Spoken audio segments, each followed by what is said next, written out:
જો તમે અર્જન્ટમાં લગ્ન કરવા માંગતા હોય તો અમારી આ ચેનલને સબસ્ક્રાઇબ કરો, જેથી તમને નવા પાત્રની સૌથી પહેલા બાયોડેટાની જાણકારી મળે. નમસ્કાર દર્શક મિત્રો, કેમ છો બધા? મજામાં હશો? હું તમારો પ્રિય મૌલિક મેરેજ બ્યુરોમાંથી એક નવો બાયોડેટા લઈને આવી ગયો છું. નામ છે પૂજાબેન, દેવી પૂજક સમાજમાંથી આવે છે, રાજકોટના રહેવાસી છે. રાજકોટમાં આસપાસમાં લગ્ન કરવાના છે, 21 વર્ષ ઉંમર છે અને લગ્ન કરવાના છે અર્જન્ટમાં. દેવી પૂજક સમાજમાં જ લગ્ન કરવાના છે. એકબીજાને ગમશે તો રૂબરૂ મુલાકાતના 2-3 દિવસમાં ફેસલો. સાંભળો રેકોર્ડિંગ. વાતચીત થાય છે લગ્ન માટે. મારી જોડે લગ્ન માટે વાતચીત કરવા માટે 1000 રૂપિયા ભરી પછી જ વાત થશે. ફ્રીમાં કોઈ સર્વિસ મળશે નહીં. ચાર્જ ભરીને જ તમે સેવાનો લાભ ઉઠાવી શકો છો. સાંભળો રેકોર્ડિંગ. શું વાત થાય છે લગ્ન માટે? કોના લગ્ન કરવાના છે ભાઈ? કોના લગ્ન કરવાના છે? બેનના. કેટલી ઉંમર છે બેનની? એમાં લખેલું છે. એટલે હું બોલું જ છું મૌલિકભાઈ, મારું જ કામ છે મેરેજ કરાવવાનો, એટલા માટે હું ફોન કર્યો તમને. એટલા માટે તમને પૂછતાછ કરવી પડે ને. એપ્લિકેશનમાં અમુક લોકો ખોટું લખતા હોય, એટલા માટે તમારી જોડે જ વાતચીત કરવી પડે ને મારે. હા બરાબર. 23-24 વર્ષ થયા છે અંદાજે. હા, કઈ સમાજમાંથી આવો છો ભાઈ તમે? દેવી પૂજક. દેવી પૂજક. તમારા કેવું પાત્ર જોઈએ છે આમ છોકરી માટે? મીડિયમ, એમ કઈ બીજી આઉટલાઈન ન હોય એવું હોય એટલે હાલે. હા, એટલે મતલબ રાજકોટમાં ગોતી રહ્યા છો? કઈ બાજુ ગોતી રહ્યા છો તમે? રાજકોટમાં કે જુનાગઢ બાજુ. બરાબર. કોઈ બી સમાજ હાલે કે દેવી પૂજક જ ગોતી રહ્યા છો ભાઈ? દેવી પૂજક જ હાલે. બરાબર. દેવી પૂજકમાં તમે નોકરી વાળો ગોતી રહ્યા છો કે સિમ્પલ છોકરો ગોતી રહ્યા છો? ના, ગમે એ ધંધો કરતો હોય એટલે હાલે. એમાં બીજું તો શું હોય? ના, એટલે આમાં નોકરી તો અમારા સમાજમાં તો ઓછી મળે જ બધાને. ના, એવું કઈ નથી ભાઈ. સમાજમાં જો એ નોકરી તો કરવા વાળા દેવી પૂજકમાં બી હોય જ છે, અમારી જોડે હોય જ છે પાત્ર. એટલા માટે હું તમને પૂછું છું, કેમ કે અમારું કામ જ છે લગ્ન કરાવવાનું. હા, મળી જાય તો સારું. આપડે તો બીજું શું. બરાબર. એટલે છોકરીનું નામ શું છે ભાઈ? પૂજાબેન. પૂજાબેન કેવા? મકવાણા. કેટલા ફેમિલીમાં કેટલા મેમ્બર છો તમે લોકો? 6-7 છે. 6-7 જણ. બરાબર. તો ના મોટી છોકરીનું કરવાનું છે? ના, નાની બેન એક જ છે હવે. બરાબર. આની પેલા બધા લોકોના લગ્ન થઈ ગયા છે? બરાબર. હા, એના થઈ ગયા. બરાબર. એટલે આનું નામ રીતુ કીધું? શું કીધું તમે?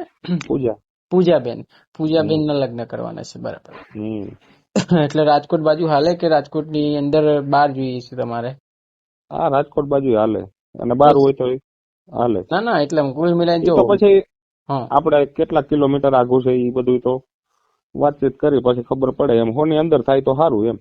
ના, એટલે અમારે ત્યાં પાત્ર કેવા હોય ખબર છે કે અમદાવાદ ની અંદર બી રહેતા હોય, એટલે તમારી સમાજના. કેમ કે અત્યારે તો બધી સમાજ પેલી થઈ ગઈ છે, ભણતર છે, એટલે બધા લોકો ભણી લૂકીને આગળ વધી જતા હોય. એટલે એવું કોઈ છે નહીં. તમે જે પેલી રાખો છો ને એવું કોઈ છે નહીં. બધા ભણવા વાળા બી હોય. અમારે ત્યાં કેવું છે, બધી સમાજના લોકો આવતા હોય લગ્ન માટે. હા, બરાબર. એટલે હું તમને પૂછ્યું હતું કે જો અગર તમારા સમાજના કોઈ પેલું ના હોય તો પાત્ર તો અમારે ત્યાં ઘણા બધા આવતા હોય, એટલા માટે પૂછ્યું છું. એટલે પણ અમારે બને ત્યાં સુધી સમાજમાં જ કરવાનું છે.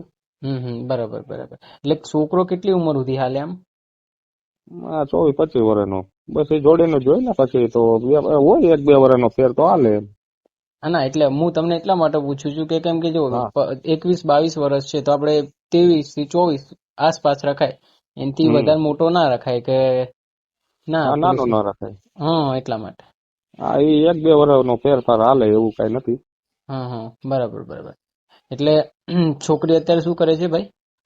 એ અત્યારે ઘરકામ જ કરે છે, ઘરે હોય, બાકી બીજું કઈ કામ કરતા નથી. બરાબર. અને બીજું કોઈ આ એક જ છે ને બેબી તમારે લગ્ન કરાવવા વાળી? બરાબર. બસ એક જ છે. તો કઈ વાંધો નહીં. તો જો અમારી જોડે પાત્ર તો આવતા રહેશે, પણ કુલ મિલાઈને કે અમારે ત્યાં એકવાર લગ્નની ગોઠવણી થશે એટલે પછી જલ્દી છૂટાછેડા થશે નહીં. હા, એ તો એવી રીતે જ હોય. કેમ કે અમારે ત્યાં પ્રોસેસ જ છે. કેમ કે અત્યારે કેવું છે કે ઘણા લોકો લગ્ન કરતા કરી લે પછી કે મારે નહીં રહેવું, નામ નહીં રહેવું. એવું ના થવું જોઈએ. હા, એ તો એમ જ હોય ભાઈ. આમાં શું હોય, તમારી ઇજ્જત હોય, સામે વાળાની બી ઇજ્જત હોય. સમજ્યા તમે? ફોટો વ્યવસ્થિત માણસો હોય ને બધું હરખું હાલ્યા રાખતું હોય તો આપવાનું જ હોય ને. ના, એટલે એવું નહીં. અત્યારે અમારી જોડે ઘણા કેસ એવા બી આવતા હોય કે કરતા કરી લે પછી કે ભાઈ મારે કરવું નહીં, દેવું નહીં. એટલે અમે તમને સલાહ આપીએ કે જો એકવાર લગ્નની ગોઠવણી થઈ એટલે છોકરીને એકવાર પૂછી લેવાનું કે ભાઈ જો એટલા માટે કહું. ઈ તો બે પાત્રને પૂછવું પડે ને, છોકરાને છોકરીને. બરાબર બરાબર. તો જો અમારી જોડે પાત્રો તો છે દેવી પૂજક ના, પણ એમાં એવું છે કે બધા બુકિંગ ઉપર ચાલે છે, બરાબર. અત્યારે પાત્ર દેવી પૂજક ના બે છે, એક રાજકોટ નું છે, એ આપડે પેલું શું કેવાય, આ પેલું ડોક્ટર ભીમા આંબેડકર ની ગલી છે ને એની આગળના પાનનો ગલ્લો ચલો છે છોકરો, અને ઠાકોર છે, હા સોરી દેવી પૂજક છે, ને એના પપ્પા નોકરી કરે છે પોલીસમાં અહીંયા અમદાવાદ. હા ભાઈ. એટલે તમે ક્યાંથી બોલો? હું અહીંયા પાટણ થી બોલું છું ભાઈ. પાટણ થી બોલો? હા, મારું મેરેજ નું જ છે, બધું લગ્ન નું બધું ઓનલાઈન જ ચાલતું હોય, એટલે તમે એપ્લિકેશનમાં નાખ્યું ને બાયોડેટા, એટલે મારે પાટણ કઈ બાજુ આવે? પાટણ મહેસાણા. મહેસાણામાં. તમે મારી એપ્લિકેશનમાં નાખ્યું ને હમણાં લગ્ન માટે, હા, એટલે અમારી જોડે એપ્લિકેશનમાં બાયોડેટા આવે એટલે અમારે કોલ તો કરવો પડે ને કે ભાઈ કોઈ ફ્રોડ બ્રોડ તો છે નહીં ને, અમારે પૂછતાછ કરી છે. ના એ સાચું છે, કેમ કે અમારી પરિસ્થિતિ જોવી પડે ને, સામે વાળું કોણ છે શું નહીં બધું. અમે અમુક વાર ટાઈમ મળે ને અમને લોકોને ફોન કરવાનો, પણ આમાં હવે બધું ચેકિંગ કરવું પડે ને ભાઈ. હા એ તો એમ જ કરવું પડે ને. કેમ કે આજે અત્યારે કેવું છે, છોકરીઓની જગ્યાએ છોકરા જ વાત કરતા હોય છોકરી બનીને, સમજ્યા? બધું ચેકિંગ કરવી પડે. અત્યારે ફોટો બોટો અમુક નાખતા નથી, એટલે અમારે એપ્લિકેશન નું બધું જોવું પડે ને ભાઈ, એટલા માટે. એટલે ખોટું ના લાગતા, જે સાચું છે મારે તમને કેવું પડે, બરાબર? ના એ તો તમારી વાત સાચી છે. કેમ કે અત્યારે તમારી સમાજની છોકરીઓ ક્યાંક બિચારી ભરાઈ જાય તો બિચારી શું કરે? આમાં કોઈ વાંધો અમારો ના હોય, વાંધો એ જ હોય કે કોઈ એપ્લિકેશનમાં ભૂલથી કોઈ બીજાને લાગી જાય. તો આ મતલબ કુલ મિલાઈને તમે બાયોડેટા કેટલા દિવસથી નાખ્યો છે એપ્લિકેશનમાં આપડી? એ તો 2-2.5 મહિનાથી છે. તો 2-2.5 મહિનાથી અમારી ટીમ તરફથી એપ્લિકેશન ના એકવાર આવ્યો તો કઈક હાઈટ માટેનો, ઈ કે હાઈટ લખવામાં, એમ હાઈટ નહોતી લખેલી એમાં. બરાબર બરાબર. ઈ વેરિફિકેશન માટે કોલ આવ્યો તો, પછી કોઈનો આવ્યો નથી. તમારો આવ્યો અત્યારે? ના ના, એટલે એમાં એવું છે કે ભાઈ આમાં શું હોય, અમારે ત્યાં પાત્ર આવતા હોય ને અમુક વાર, એટલે બધા લોકો તમે જો જોતા રહેજો તમારી રીતે. એમાં તો તમને છોકરાનો ફોટો દેખાતો જ હશે ને અમારી એપ્લિકેશનમાં, કોઈના છોકરાનો? હા દેખાય. તો તમારે એમાં એવું છે, આમાં રિચાર્જ મારે પૂરું થઈ ગયું છે. હવે આપણે કઈ ગૂગલ પે કે એવું વાપરતા નથી, તો આનું રિચાર્જ કરવું હોય તો કઈ રીતે થાય? એ અંદર જ એપ્લિકેશનની આપણી એપ્લિકેશન છે ને એની અંદર બધી ડિટેલ આપેલી જ છે. તમે જોશો તો તમને બધી. 199 થી ચાલુ થાય મહિનો મેમ્બરશીપ હોય આપડા ત્યાં. મહિનાની મેમ્બરશીપ હોય. તમે કદાચ 199 કર્યું હશે કદાચ રિચાર્જ? ના ના, મારે તો એ ફ્રીમાં જે આવ્યું હતું 15 દિવસ ઈ જ. પછી આમાં રિચાર્જ પાછું બીજે આપણે કરાવવા જાય તો કરતા નથી, એવું થાય. ના ના, એ તો મોબાઈલ થી થઈ જાય ને ભાઈ, ઓનલાઈન પ્રોસેસ છે, બધું ઓનલાઈન જ રાખેલ છે ને, બધું એપ્લિકેશનમાં છે. હા, પણ આપણે કઈ પેટીએમ કે ગૂગલ પે કે એવું વાપરતા ન હોય તો બીજાના ફોન માંથી થઈ જાય? થઈ જાય બીજાના ફોન માંથી થઈ જાય, પણ QR કોડ હોવો જોઈએ તમારી જોડે એનો, એપ્લિકેશન.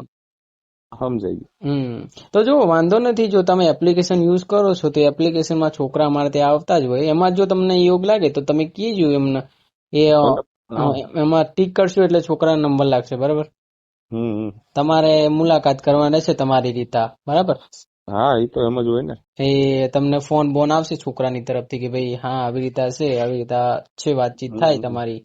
તમારે પેલા જોવાનું કે ભાઈ છોકરો બરાબર છે નહીં, ફોટો બોટો મંગાવવાનો, પાત્ર બરાબર લાગે તો તમારે આગળ વાત કરવાની. અગર પાત્ર ના બરાબર લાગે કે ભાઈ છોકરો બરાબર છે નહીં, ડ્રંગ બંગ કશું સારું છે નહીં, તો તમારે તમારી રીતે વિચારીને પછી આગળ ફેસલો લેવાનો. કોઈની વાતોમાં લગ્નની ગોઠવણી ના કરતા, કેમ કે અમે એપ્લિકેશન વાળા અમે તમને સલાહ આપી શકીએ.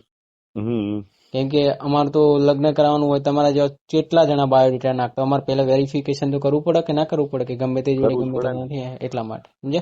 જો અમારી જોડે કોઈ બાયોડેટા અત્યારે તો છે જ, બધા બુકિંગ ઉપર ચાલે છે, પણ સમય આવતા કદાચ તમારી સમાજમાં તમને એક જો અગર એના અંદર એપ્લિકેશનમાં જોશો તો તમને ઘણા બધા બાયોડેટા જે અલગ અલગ પ્રકારના તમારા સમાજના છોકરાઓના, એટલે તમને જે યોગ લાગે કે ભાઈ છોકરો સારો દેખાવમાં છે, કે ગમે હાઈટ બાઈટમાં કમ્પ્લીટ છે, તમારો બેબીનો ફોટો ને એનો ફોટો મંગાવવાનો સામેવાળા પાત્રનો.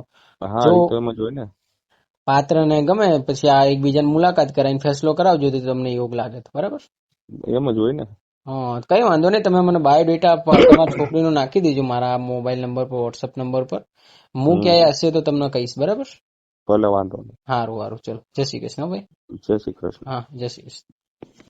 બેનનું નામ છે પૂજાબેન, દેવી પૂજક સમાજમાંથી આવે છે, રાજકોટના રહેવાસી છે, 21 વર્ષ ઉંમર છે અને 25ની આસપાસ એક છોકરો ગોતી રહ્યા છે. અને આ બેન જે ફોટોમાં દેખાઈ રહ્યા છે એ જ બેન છે જે દેવી પૂજક સમાજમાંથી આવે છે. લગ્ન કરવા તમારા આ નંબર ડાયલ કરવાનો રહેશે 9313533149. ખાલી દેવી પૂજક સમાજમાં જ લગ્ન કરવાના છે, બીજી કોઈ સમાજમાં લગ્ન કરવાના નથી. સૌરાષ્ટ્રની અંદર આસપાસમાં કરવાના છે, બીજી કોઈ અમદાવાદ આસપાસ નથી કરવાના, બરાબર. એટલે જે સૌરાષ્ટ્રના આસપાસના જે દેવી પૂજક ભાઈઓ હોય અને લગ્ન કરવા માગતા હોય તો મારા આ નંબર પર કોલ કરો તો 2-3 દિવસમાં ફેસલો કરાવી દઉં. 9313533149. એકબીજાને ગમશે તો જ લગ્ન થશે, જબરજસ્તી લગ્ન નહીં થાય. ચેનલ પર નવા તો સબસ્ક્રાઈબ કરતા રહેજો જેથી તમને નવા પાત્રની જાણકારી મળતી રહે.